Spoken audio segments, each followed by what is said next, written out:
Bueno, chicos, vamos a hablar de lo que es el olfato y lo que es el ojo. Entonces, si hablo del ojo, me estoy refiriendo a qué sentido? A la visión. Si hablo del olfato, ¿con qué órgano me voy a relacionar? Con la nariz. ¿Listo? Bueno, entonces, nosotros hablamos que tenemos varios tipos de sensibilidad. Hay una sensibilidad visceral que está asociada a los intestinos, a las paredes de grandes vasos. Propioceptiva, que tiene que ver con el tema de la ubicación que tenemos en relación con el espacio.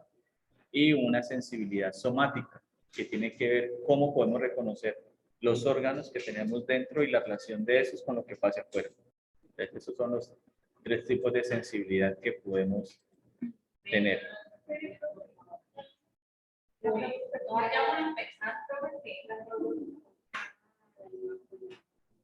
Vamos con calma, con amor, o sea, muy bien.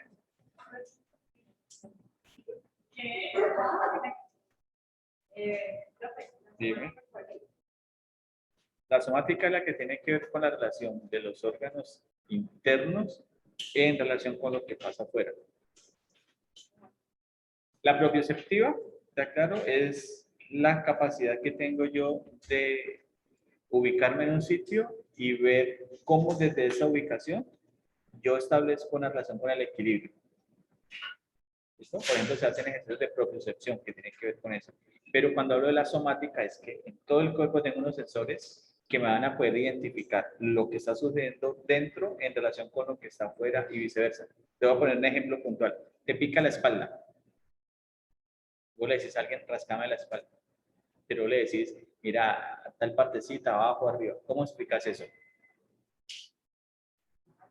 Sí, o sea, sí, vos le decís más arribita, más abajo, pero vos, o sea, ¿cómo tenés el plano de tu espalda en la cabeza para decirle no más arribita, más abajo? ¿Quién te da eso? ¿Quién te da esa referencia?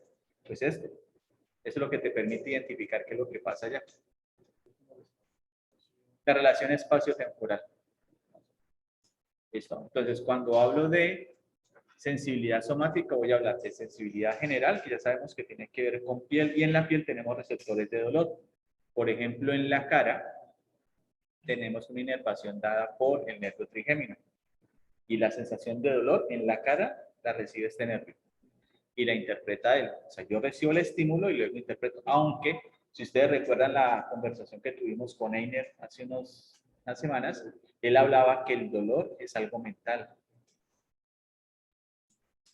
De hecho, por ejemplo, las personas que hacen los yogis o las personas que hacen artes marciales, algunos se someten a unas cosas que hoy día, eso genera mucho dolor. El dolor está en la mente. Entonces, sí, tiene razón. Hace tiempo vi un programa en la India, hay como una especie de Ramadán. El Ramadán es la fiesta de los islámicos y ellos durante un mes, nada de nada. O sea, no comen, solamente agua y oración. Y el resto, o sea, nada de nada. Celibato completo por 30 días. Y en la India hay algo similar, pero van muchos yogis. Y gente pues que hace asanas, posturas. Y una vez vi uno que ese man se amarraba unos ladrillos al pene. Y esa es la manera como él podía demostrar el control que tenía de su cuerpo. Y había otro que era de pie. Ah, no, había uno que levantaba el brazo y se quedaba así con el brazo elevado por mucho tiempo. Y era la manera como él controlaba eso. Entonces, levanta tu brazo y tenerlo, ¿no?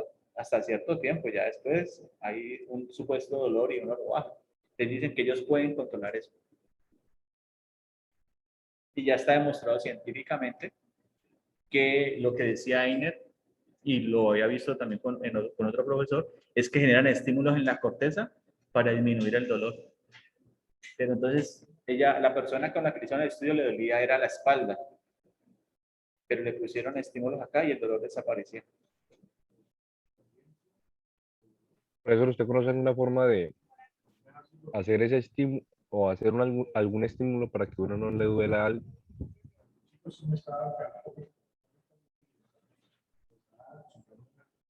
No lo escuché, profe. Sí, pero tu momentico que me están hablando por acá.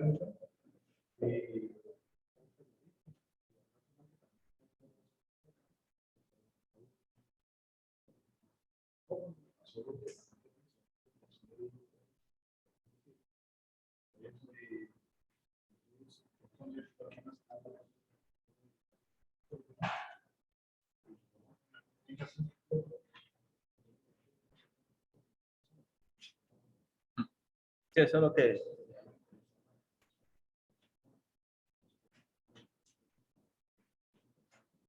¿No? Y de hecho es cierto, vos puedes controlar el dolor en muchos, hay necesidades fisiológicas que podríamos controlar. Contame, estaba hablando al otro lado.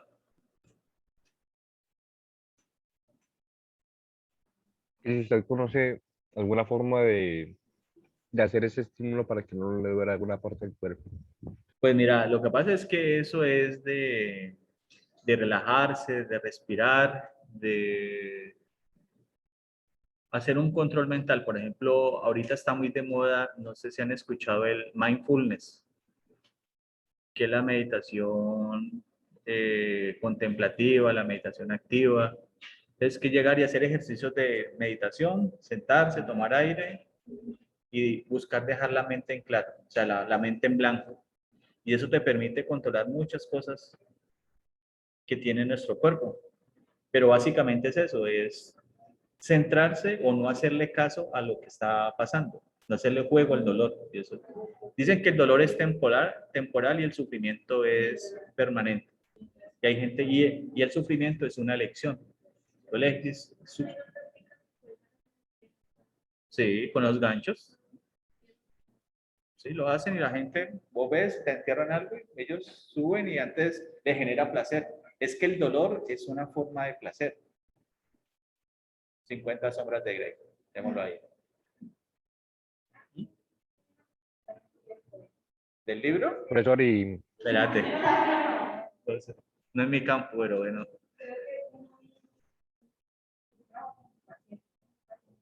¿Qué hacemos?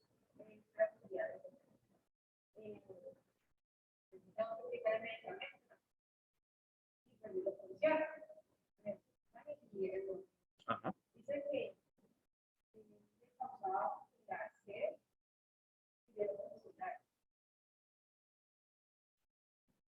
Sí. Lo que pasa es que para algunos lo que es dolor, para otros es placer. Entonces, ahí, ¿cómo hace uno?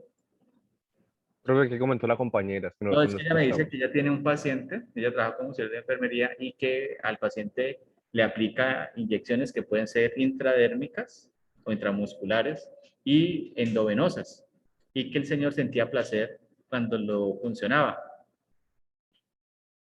Entonces, pues, eso es, hay de todo un poquito. Listo, entonces hablamos de sensibilidad somática. Profe, yo también iba a decir algo, Dime. de que pues yo tenía conocimiento de una muchacha que ella no consentía que le tocaran el cabello, Ajá. ¿no? Así en estado normal, ¿no? Pero en estado de intimidad, Sí. eso le generaba mucho placer y eso a mí siempre me generó muchísima curiosidad, como, pues, o sea, son dos contextos diferentes, ¿no? Pero pues si usted le genera, no sé, muchísimo dolor que le toquen el cabello, aunque si no está haciendo relativamente nada, porque en otro contexto lo disfruta, ¿no?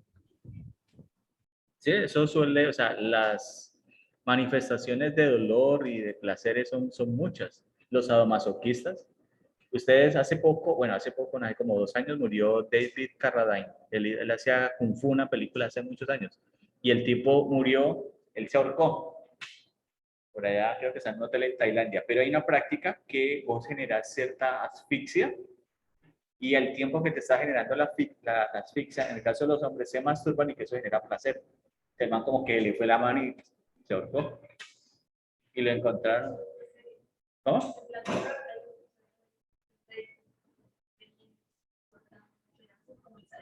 Ajá.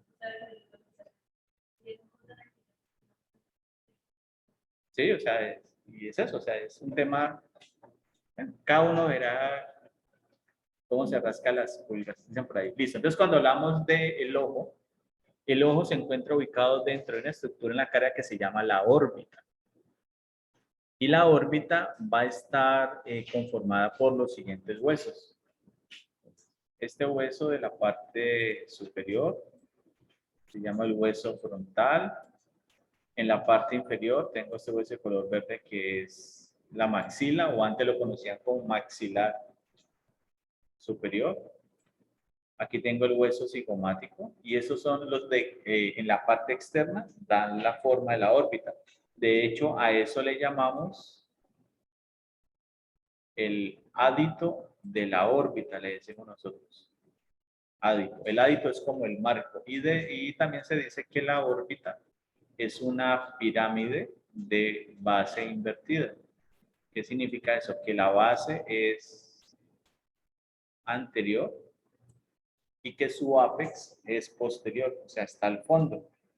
Y en el fondo vamos a tener otros huesos. El hueso palatino, el hueso esmoidal, el hueso lacrimal, perdón, este no es el palatino, este es el esfenoides. Y acá, este es el hueso palatino, que están relacionados al fondo. Y al fondo van a haber unos espacios, especialmente este, por el cual pasa el nervio óptico, que va de la retina hacia el cerebro. Y recuerda que en el cerebro, en el lobo occipital, es donde yo hago el proceso de interpretación de la información que estoy captando del medio externo. Ya lo hemos dicho, nosotros no vemos con los ojos, vemos con el cerebro. De hecho, ¿qué pasa con una cámara? Una cámara lo que hace es captar una gran cantidad de imágenes, pero la interpretación de las mismas la hace el procesador. A partir de ceros y unos, y te dice, eso que estás viendo es un caballo. Ya. ¿Listo?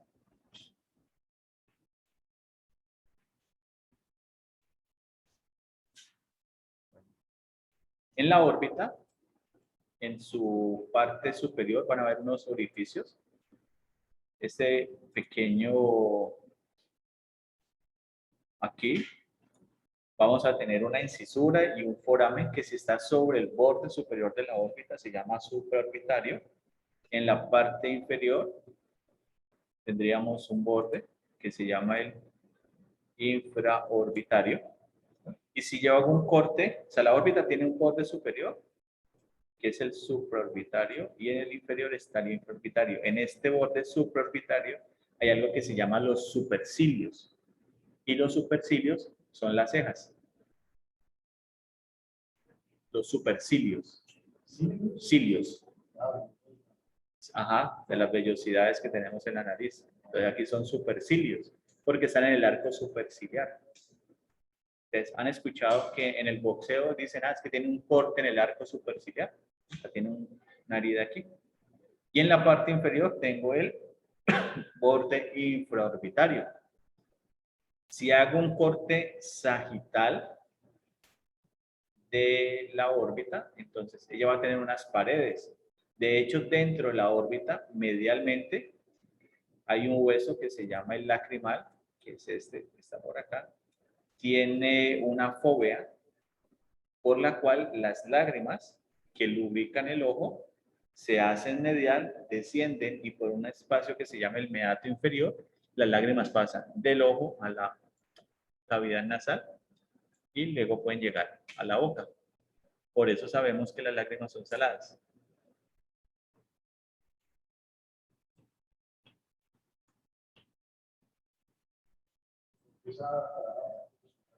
¿Cuál, cuál palabra?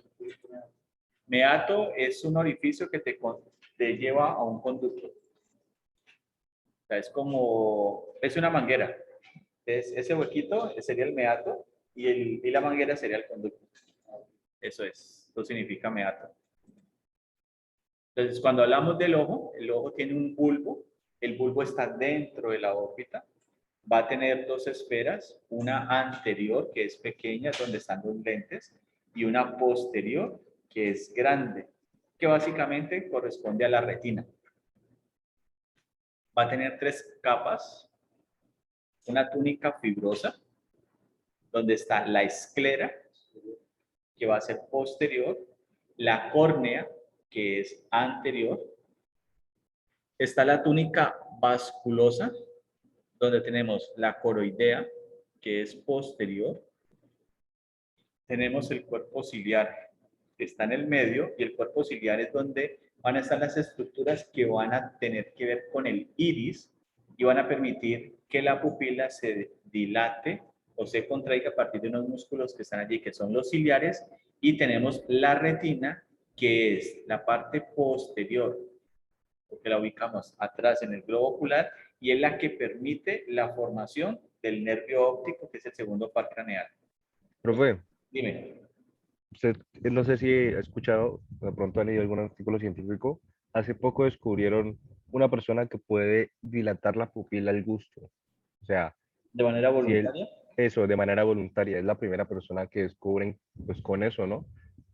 Pero, o sea, Entonces, si lo hace de manera voluntaria es porque tiene una inervación motora, porque normalmente la dilatación de la pupila se hace es por el sistema nervioso simpático y parasimpático, o sea, no es voluntaria.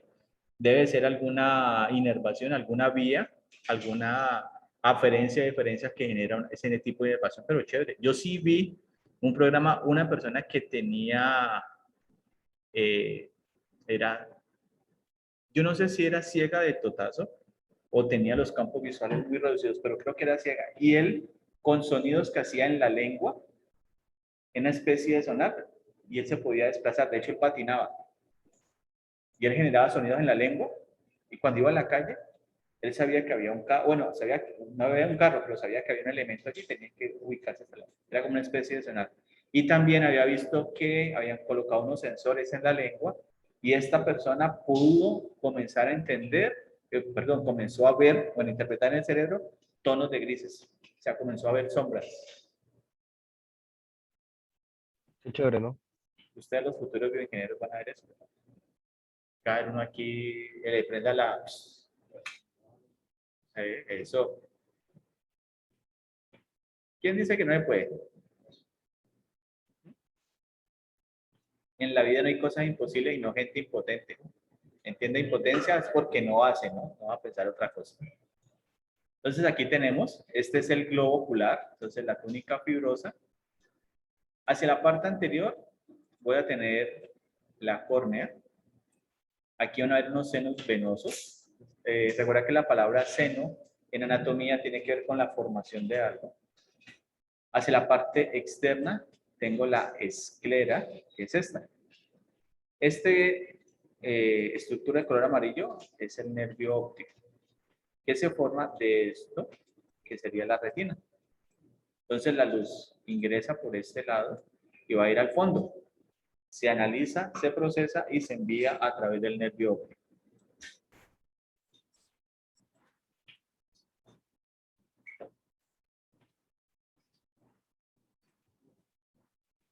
Aquí tenemos el bulbo. Entonces, en la parte anterior está el iris, y el iris es lo que nos da la coloración a los ojos. Entonces, allí es donde nos damos cuenta que los ojos son de color negros, marrón, azules, verdes. Hay personas que los ojos les cambia de color. Sí, están pigmentados. Por ejemplo, a mí, en esos días yo llegué, venía de clase de Tuluá y fui a hablar con mi jefe y me dice, ¿usted tan chicanero con ojos verdes? ¿Ojos verdes? No, mis ojos son castaños. Ah, ¿qué va? No, mis ojos son castaños. Pero sí me han dicho que me los han visto azules, me los han visto grises, me los han visto verdes, pero mis ojos son castaños. Entonces, claro, es por pigmentos, pero también es por la luz. La reflexión que se tiene, pues da un reflejo diferente. Tengo el cuerpo ciliar. Este cuerpo ciliar va a permitir que la pupila se dilate o se contraiga. Hacia la parte posterior, entonces tenemos la parte óptica, que recuerda que dijimos que se va hacia el nervio óptico, la coroidea, y en la parte posterior tenemos el disco del nervio óptico, porque el nervio óptico es este. Ahora, atrás dijimos que teníamos la retina. La retina se puede desprender. Hay personas que se les desprende y van a tener dificultad para ver, entonces hacen un procedimiento donde ellos tienen que quedarse, pues hay una discusión, porque si a vos se te desprende la retina, tendrías que quedarte boca arriba para no ejercer presión, pero a un compañero que lo operaron lo mandan a acostarse boca abajo. Ya, pero si te acostas boca abajo, te hace presión hacia abajo. Yo ya debes dejarte boca arriba para que se ajuste en su postura normal.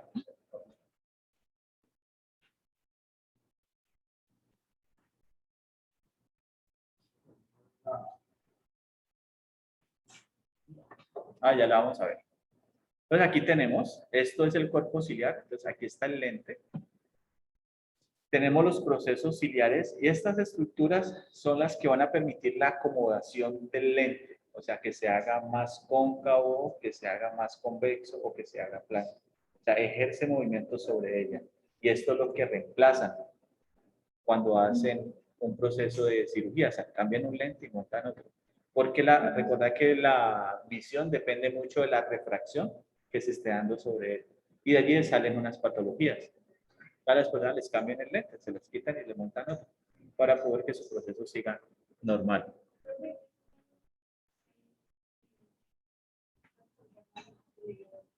No, lo que pasa es que es un lente que la luz entra y en la parte posterior hay unas células que se llaman los conos y los bastones. Los conos son sensibles al color, los bastones a los tonos blancos y negros. Bueno, a los tonos de grises. Entra, recibe la información. Dependiendo del estímulo, hay unos sensores que reciben eso, lo interpretan y lo envían hacia el nervio óptico. Pero eso es lo que hace. Pero al fondo del ojo es oscuro. Hay un punto que es oscuro, que es donde no llega luz, porque la luz llega allí, se refleja lateralmente, se analiza y se envía posterior. Pero el fondo de ojo es oscuro.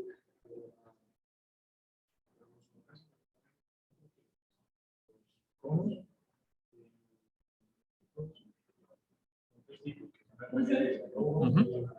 Y azul. Sí, son los colores básicos, los colores primarios. Sí, eso es lo que pasa. O sea, la interpretación de los colores, de hecho, algunos hablan que los colores es una invención del ser humano. Sí, sí, pero de hecho, la diferencia que hay entre hombres y mujeres en términos de color es que las mujeres tienen mayor capacidad, tienen mayor número de conos y por eso distingue más tonalidades de un mismo color. Por ejemplo, nosotros como hombres, si una mujer nos dice, comprame un par de zapatos rojos, vos vas y compras, pero entonces está el rojo pasión, rojo mate, rojo qué, a ver, escarlata, vino tinto, ¿qué más rojo? ¿Cuántos tonos de rojos hay? Mm. Entonces, ¿uno qué hace ahí? Pues, si uno ve rojo, para mí esto es rojo.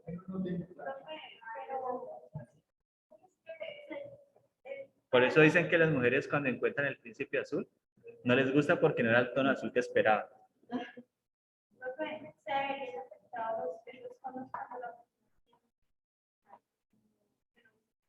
Ah, no es daltonismo.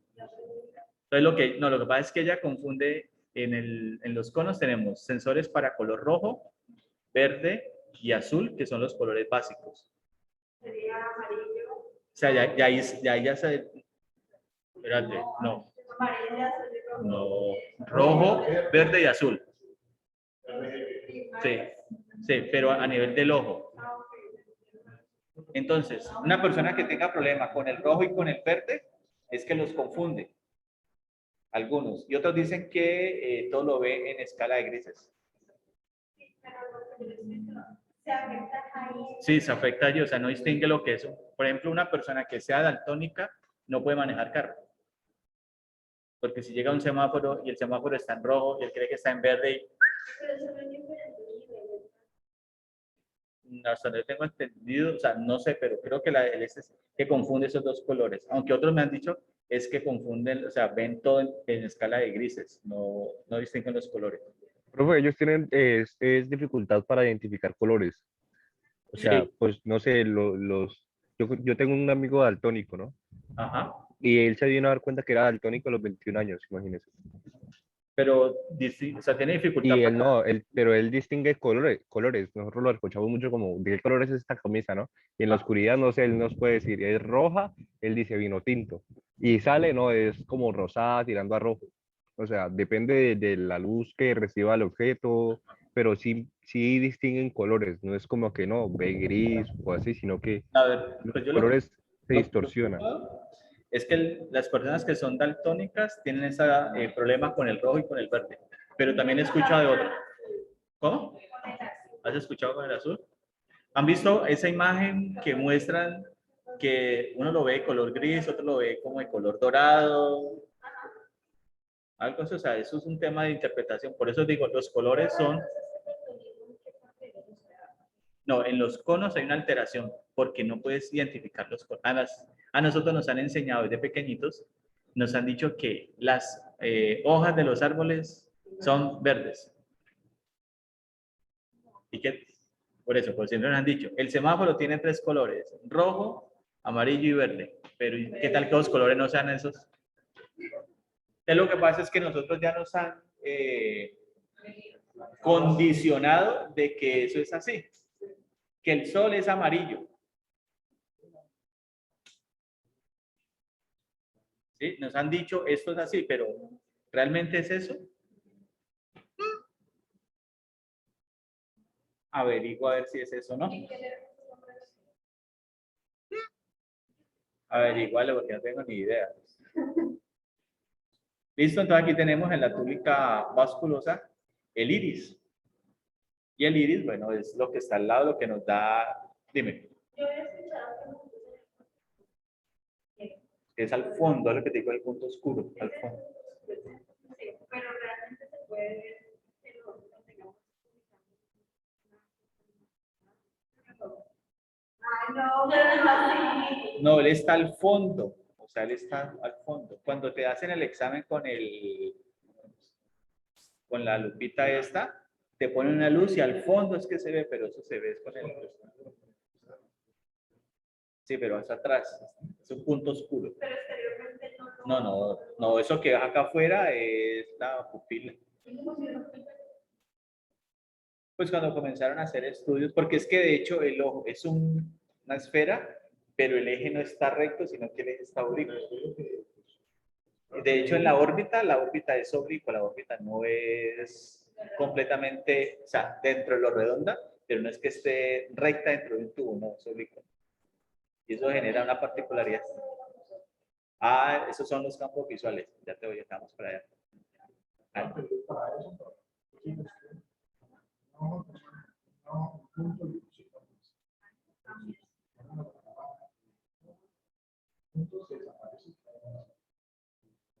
esos son los campos visuales que tenemos nosotros.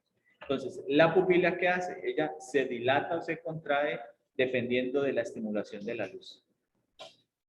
Entonces, cuando hay mucha luz, ¿qué hace ella? Se contrae. ¿Para qué? Para evitar el paso de la misma hacia el ojo y que no se afecte. Y cuando hay poca luz, ¿qué hace?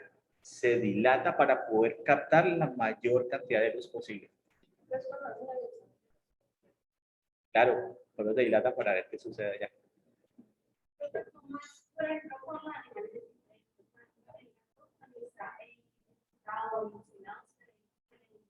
Ah, no, lo mismo pasa con el ser humano. Cuando estás adrenérgico, estás con el simpático alborotado, estás alerta, porque lo que necesitas es captar la mayor cantidad de luz para responder. O sea, tenés que dilatar y cuando estás en estado bajo, se recoge. ¿Cómo?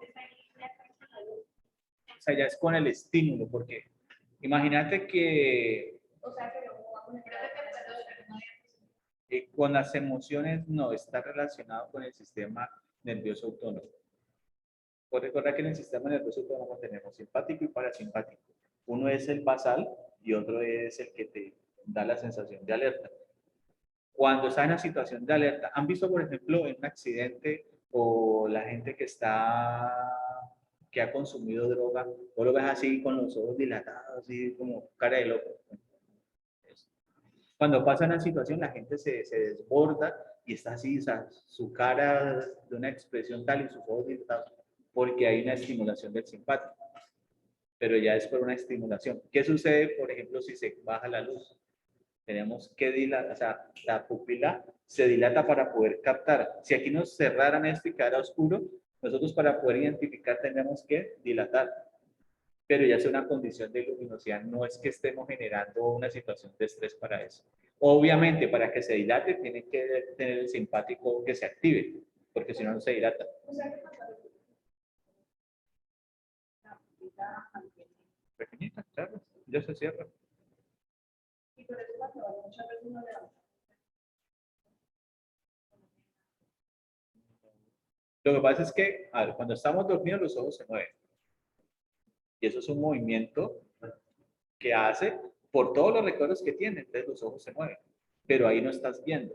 Ahora, viene algo. ¿Usted alguna vez ha visto hacia adentro? ¿No? ¿Nunca has cerrado los ojos y has visto algo oscuro hacia adentro? ¿Nunca has visto? O sea, algo oscuro. O sea, vos cerras los ojos y vos, o sea, hacia adentro, ¿puedes percibir algún color? ¿No? ¿No han visto? ¿Serio? ¿No? O sea, si vos... ¿Ah? Negro.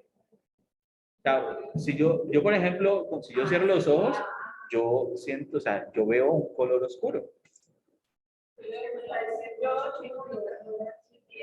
No, o sea, yo cierro los ojos y yo veo, o sea, hay un color oscuro. Yo. Dime.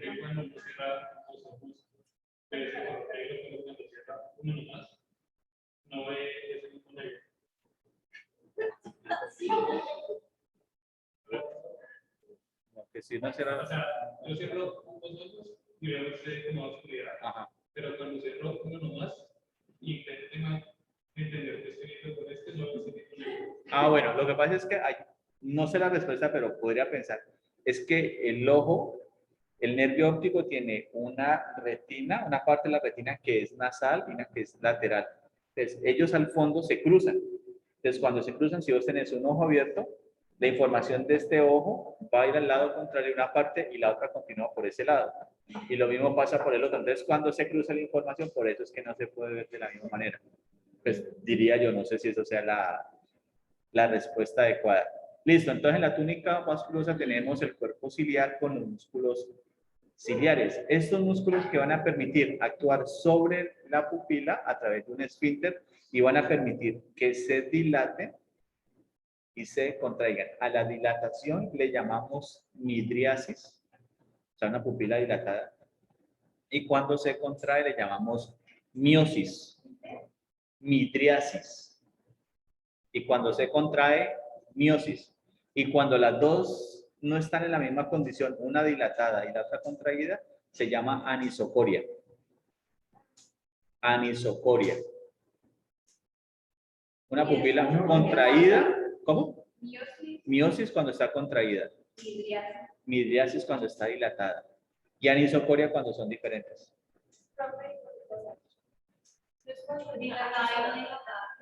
Miosis. No, anisocoria es cuando están dilatadas. Y cuando vos tenés la, sí, o sea, una pupila puede estar dilatada y otra contraída, pero por un daño en el encéfalo, por una lesión. Cuando las pupilas ya están dilatadas, están midriáticas, es porque hay hipoxia cerebral ya, no hay nada que hacer. Ya el sistema nervioso se relajó y ya. Dilatada midriasis, no dilatada midriosis. No dilatada, no, miosis. No dilatada miosis. A ver, Miosis. Una dilatada y la otra. Ah, no, se llama anisocoria. Anisocoria es cuando una está contraída y la otra está dilatada. ¿No? Depende del estado de luz. Anisocoria es cuando están diferentes. Están así. Si ambas están así, están midriáticas. Y si están contraídas, están mióticas. Ah, están iguales. Eso es igual. ¿Listo? Entonces, mira, aquí tenemos, por ejemplo, eso se llama una ptosis palpebral, un párpado caído. Y acá tenemos el síndrome de Horner. Mira, aquí una pupila está contraída, si la ves acá, y la otra pupila está dilatada. Pero eso ya es una condición patológica.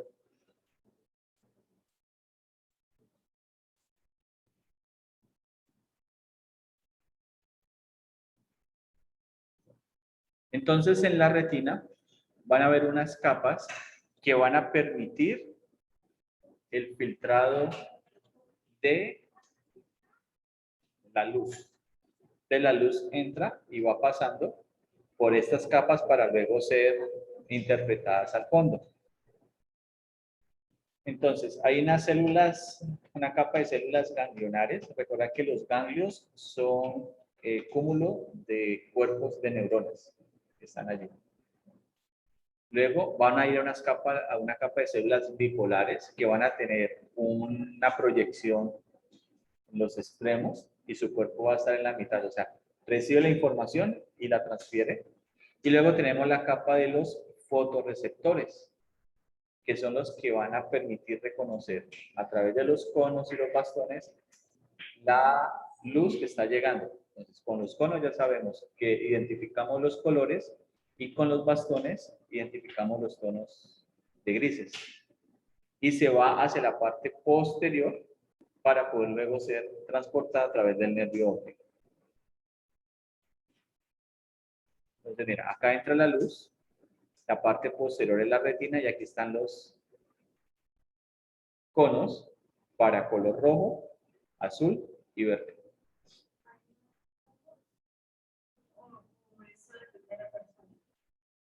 Depende de la persona, pero nosotros venimos con un número determinado de conos y bastones, pero no recuerdo ahorita el número exacto. Antes de que me pregunten. No lo recuerdo. No recuerdo. Sí que viene sé que viene con un número, pero antes de que me pregunten, ¿cuántos tenemos?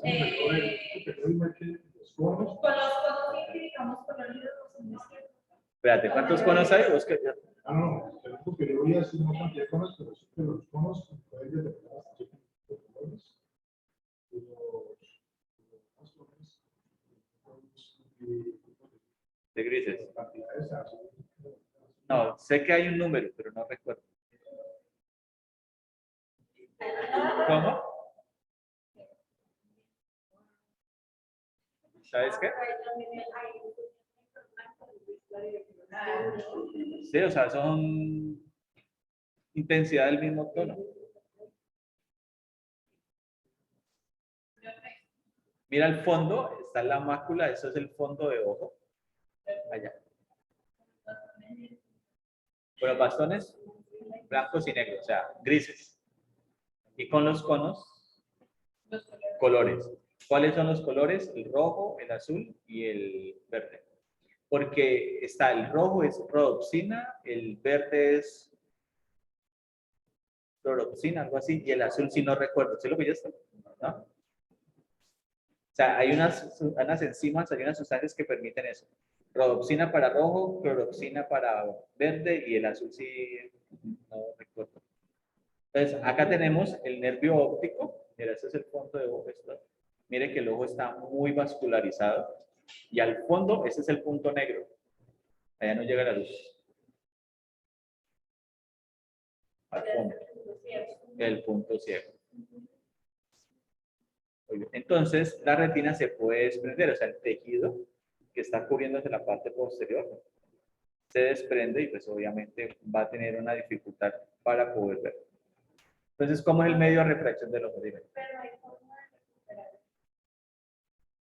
Sí, la persona tiene que quedarse quieta para poder que ella se vuelva a adherir. Es una técnica. Ya tienen que ver es con la parte anterior del ojo, o sea, una telita que cubre. Pero eso ya va a impedir es el tema de la refracción de la luz y poder el movimiento del lente. Ya no va a ser que, o sea, la persona en su parte posterior funciona bien, pero el lente está siendo obstruido. Es como tener un parabrisas sucio. ¿Cómo? Para los conos son 100 millones y para los axones son 110 millones. Bueno, ya tiene. ¿Conos cuántos? ¿110? Con los conos 6 millones. 6 millones. Y los pásaros 110 millones. O sea que tenemos mayor capacidad para identificar tonos de grises que de colores. Listo. Entonces, en el medio de refracción tenemos en la parte anterior la córnea. Aquí tenemos un líquido que se llama el humor acuoso. Aquí está el lente, que es el cristalino, y en la parte posterior el humor vítreo.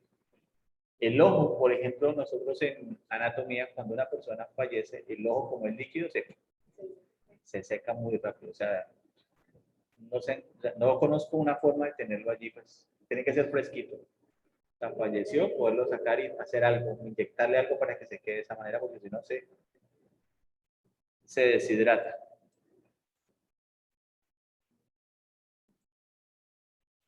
Entonces acá tenemos, en la parte anterior, está un párpado superior, un párpado inferior. Aquí está la pupila que está en medio. Y está la cámara anterior y está la cámara posterior. Y aquí está el lente. Entonces, dependiendo de la acomodación del lente, así vas a tener la capacidad de hacer que él se aplane, se haga más cóncavo o se haga menos cóncavo, para poder permitir recibir la información. Es por eso hay veces cuando utilizamos gafas. ¿Por qué nos mandan gafas? Porque tenemos una dificultad con él. Que no podemos ver de lejos, no podemos ver de cerca y tenemos dificultad de acomodación del lente.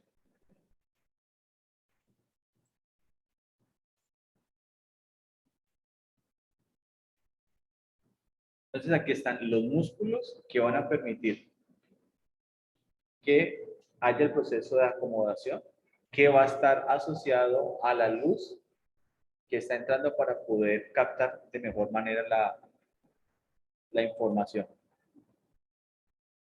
Hay algo que se llama el glaucoma y hay una presión. El ojo internamente hay una presión hacia las paredes, hacia afuera para poder que se dé la forma del globo. Sin embargo, puede haber una presión que ejerce en sentido contrario sobre el globo ocular y puede afectar todo el sistema de refracción del ojo.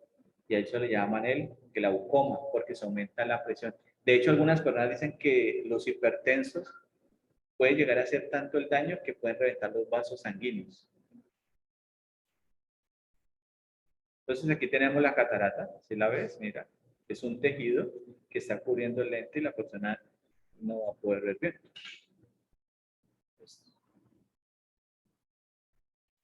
Por ejemplo, los animalitos, los perros cuando ya están muy viejitos, normalmente tienen catarata.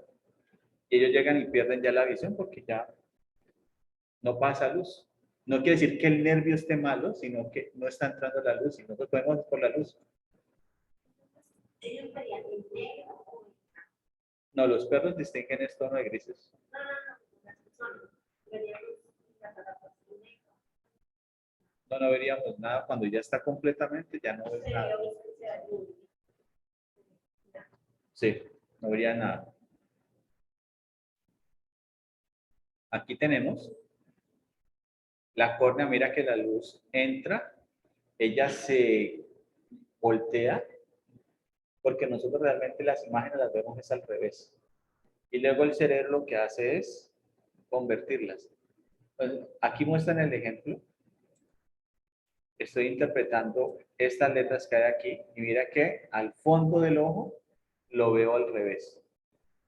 Más pequeño al revés y luego se convierte y el cerebro te da la información de cómo está.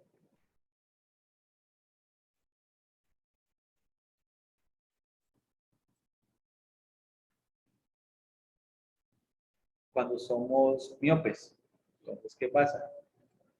La información tiende a cambiar. En la parte de la miopía vemos doble. Mira que la imagen se replica, pero se rota. O sea, vemos doble. El nervio óptico, entonces, él es el segundo par craneal. Él se forma en la retina y lo que va a hacer es recibir todos los axones de las células que están presentes en ella para luego unirse y llevar la información hacia la corteza visual que está en el lobo occipital. Entonces el nervio óptico, lo que hablamos, va a tener una retina que va a ser nasal, o sea, va a estar hacia la parte medial, y una retina que va a estar lateral. Entonces, tiene células al lado y lado, recibe la información. ¿Y qué sucede aquí? Este ojo lleva información por este lado, este por este. Pero va a haber una parte de él que se va a cruzar.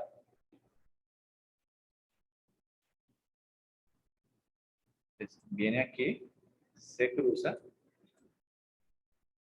viene acá, se cruza, y a este cruce nosotros le llamamos el quiasma óptico.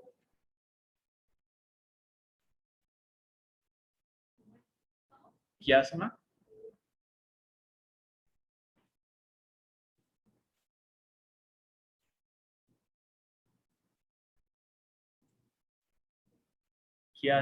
óptico.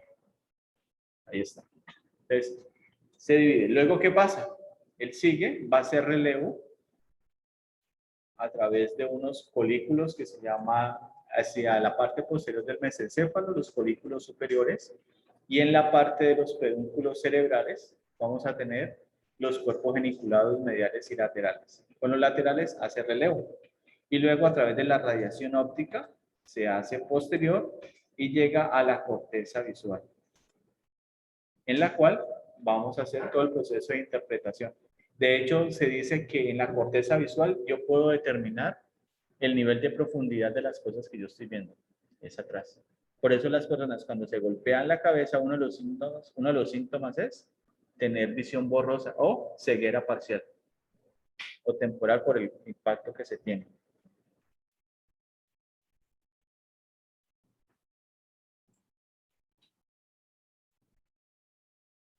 Entonces aquí tenemos los campos visuales. De nosotros nuevamente tendríamos que ver los 4 campos visuales. ¿Cuáles son? 2 superiores laterales, 2 inferiores laterales, 2 mediales superiores y 2 mediales inferiores. Esos son los 4 campos visuales. Si estamos aquí, nosotros podemos ver hacia los lados, pero tendríamos como un reflejo. O sea, si hay algún movimiento lo podríamos interpretar. O sea que nosotros podríamos ver más o menos hasta 180 grados. Hasta allí. Entonces tengo 2 superiores mediales, 2 superiores laterales, 2 inferiores mediales y 2 inferiores laterales. Esos son los campos visuales que tenemos. No, lo que va a ver al frente. O sea, el punto de convergencia de los 4. No, porque es el cruce. O sea, si vos tenés un cuadro, lo divides en 4, vas a ver 4 cuadros, pero va a haber un punto de cruce de los 4.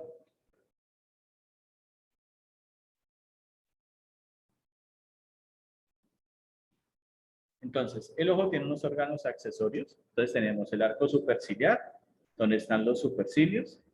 Los supercilios, en la parte inferior vamos a tener los párpados, un párpado superior, un párpado inferior, y en los párpados vamos a tener los cilios o pestañas.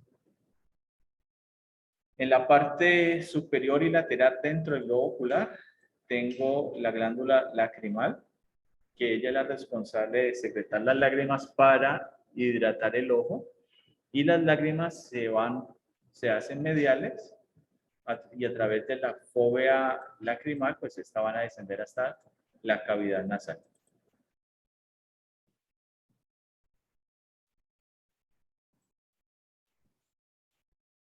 El ojo va a estar, para poderse mover, lo va a hacer a través de 6 músculos, que se llaman los músculos extraoculares. 4 que van a ser rectos y 2 que van a ser oblicuos. Entonces tenemos recto superior, que es este, que está inervado por el tercer par craneal. Recto inferior, inervado por el tercero. Recto medial, inervado por el tercero, y oblicuo inferior, inervado por el tercero. Nervio oculomotor.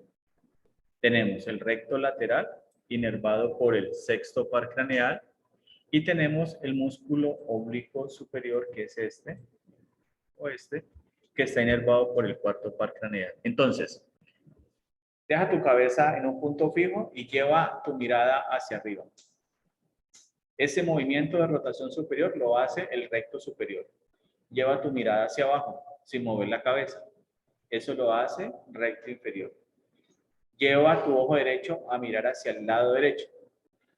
Eso lo hace el recto lateral, pero cuando el ojo derecho va hacia allá, el izquierdo también se orienta hacia la izquierda, pero es por acción del músculo recto medial. Si miro hacia el lado izquierdo, hacia la parte lateral, se cambia. Ahora, eso es la acción de los 4 músculos rectos. Hay una discusión con los músculos oblicuos. El oblicuo inferior es este músculo. Él se origina en la parte medial del globo ocular y se inserta en la parte lateral, o sea, aquí. ¿Listo? Se inserta acá. Cuando se contrae, teóricamente, lo que dice la literatura es que hace que el ojo se oriente lateralmente e inferiormente. O sea, lo que diría la teoría real. Pero lo que dice la anatomía es que el ojo se orienta lateralmente y superiormente. Y eso no tendría sentido. Porque si yo halo esta cuerdita, al alarla, el ojo va hacia abajo y hacia afuera. De hecho, el ojo no hace abducción, por eso hay un nervio que se llama el abducente, que es el sexto par craneal que inerva el recto lateral. El ojo no hace abducción, el ojo hace rotación lateral y rotación medial, porque es una esfera y una esfera rota sobre un eje. Entonces allí la discusión está en eso. Y en lo otro es que el músculo oblicuo superior, lo que dice la literatura, es que cuando él se contrae, teóricamente, el ojo iría con una rotación lateral y una rotación inferior. Y también está malo, porque realmente haría una rotación lateral y superior. O sea que mira hacia el lado y hacia arriba. Hacia el lado y arriba. Ahora mira hacia el lado y abajo. Entonces, allí se discute una patología que supuestamente si se daña el nervio troclear, que sería el cuarto, las personas no pueden bajar gradas. Ustedes cuando bajan una grada miran hacia el lado y hacia abajo, no miran de frente. Es más, las modelos no ¿Cómo hacia al lado, profe? No, o sea, los modelos no miran cuando caminan. O sea, ellos hacen el análisis, pero ya no están mirando porque ya sería falta de glamour. Camión así, y no mira, baila, ella va rodando. Cuando digo rotación es que va hacia afuera y hacia abajo. Como es un globo, se puede rotar hacia abajo. Así la rotación inferior. Entonces, allá hay una discusión porque yo hice un trabajo en eso y encontramos que ese ángulo no lo da.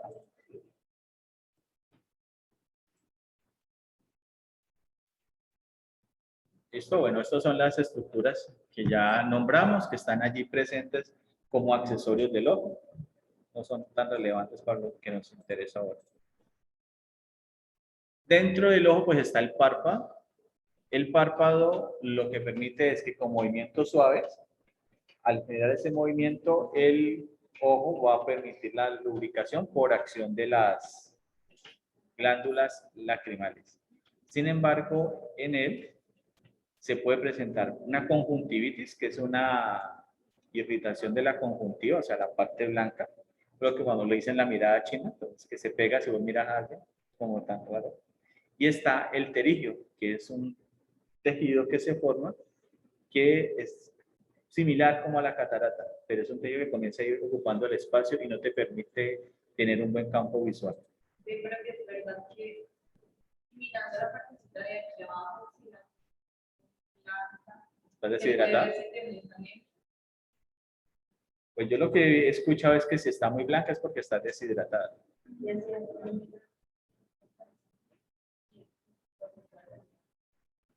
Ahora, hay personas que estudian el iris y te dicen qué enfermedades pueden tener.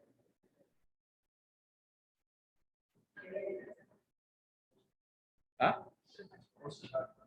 Sí, y del alma. Y tenemos esto que se llama el chalacio, más conocido como el famoso orzuelo.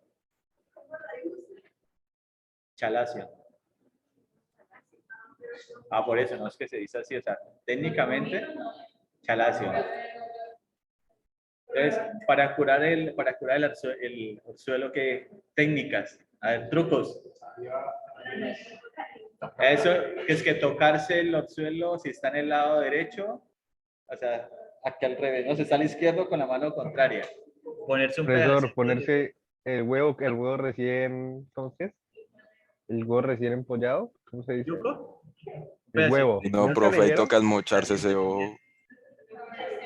¿De cebolla?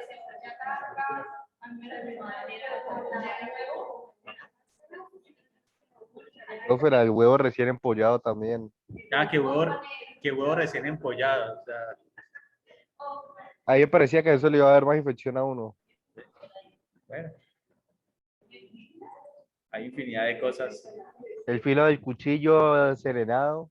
Ah, también que se con un cuchillo caliente. Vaya que se le va allí. Termina en la conjuntiva. Listo, entonces aquí tenemos el aparato lacrimal. Entonces, la glándula lacrimal secreta lágrimas, comienza a circular a través de ella, lubrica el ojo, a través de los canales lacrimales superior e inferior, se va por el saco lacrimal y va a terminar en el meato inferior, que está en la pared lateral de la cavidad nasal.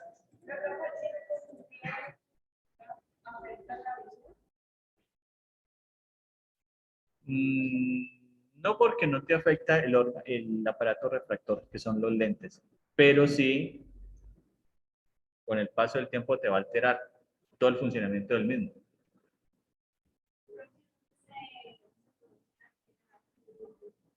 El astigmatismo en el lente.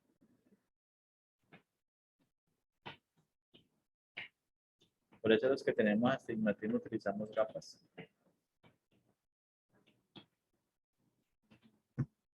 Bueno, aquí tenemos.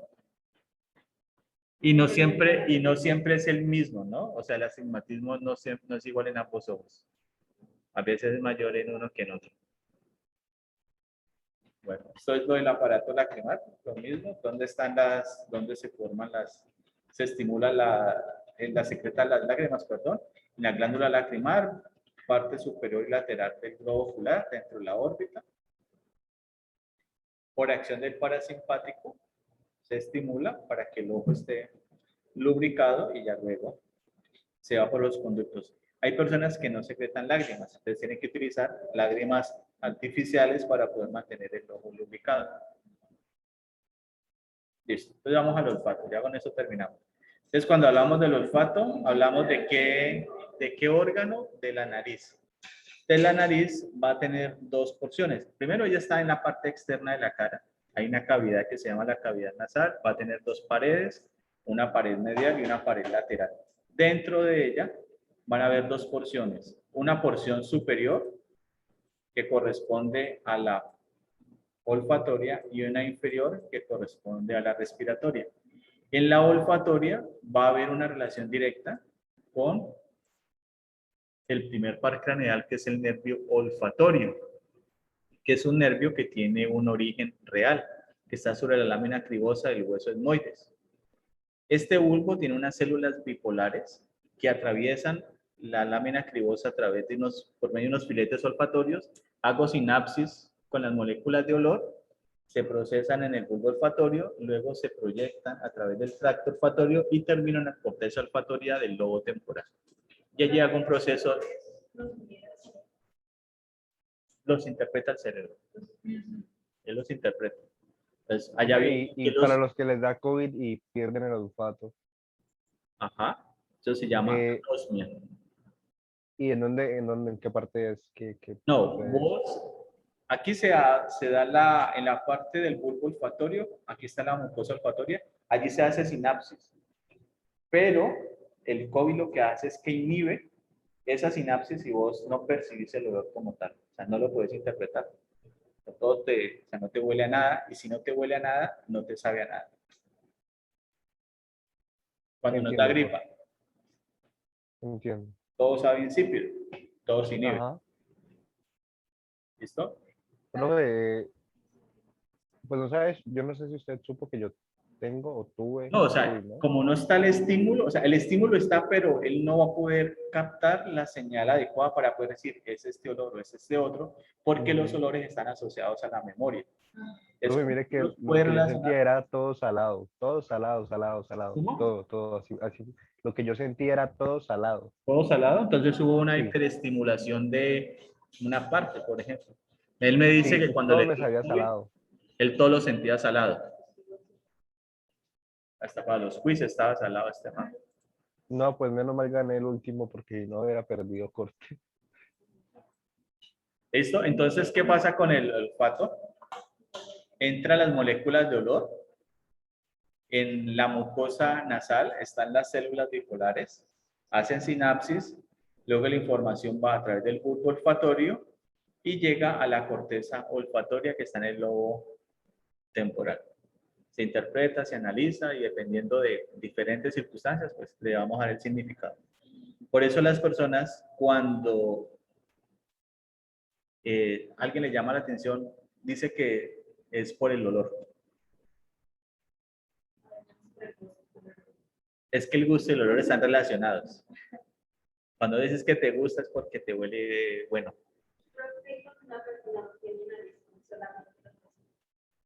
¿No tiene nariz? ¿Va a oler? Claro que va a oler. Ajá. Sí, huele lo mismo porque es que la parte de la olfatoria está arriba, está adentro.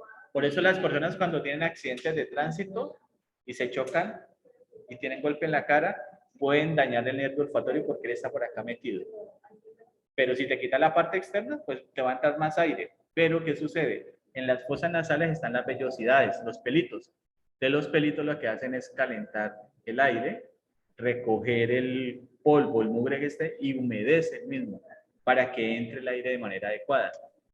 Por eso los pelitos de la nariz, muchachos y niñas, hay que cortárselos, porque si no aparecen los pelitos de los aires acondicionados.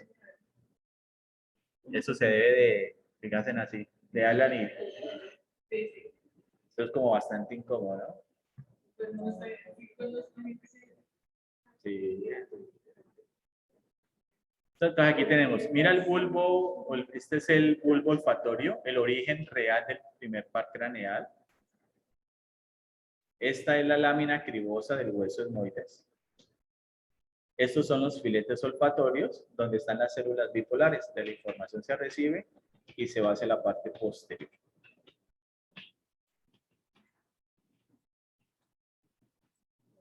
¿Listo? Entonces mira lo que pasa aquí. Células olfatorias, lámina cribosa, nervio olfatorio, bulbo olfatorio. Lo azul es el estímulo, o sea, la entrada sensitiva. Lo rojo es la respuesta que yo voy a dar. Se va la información hacia el lobo temporal, pero como él tiene un componente emocional, entonces también se va a ir una parte para poder saber, bueno, en relación con la memoria y determinar qué pasa allí. Porque los olores evocan la memoria.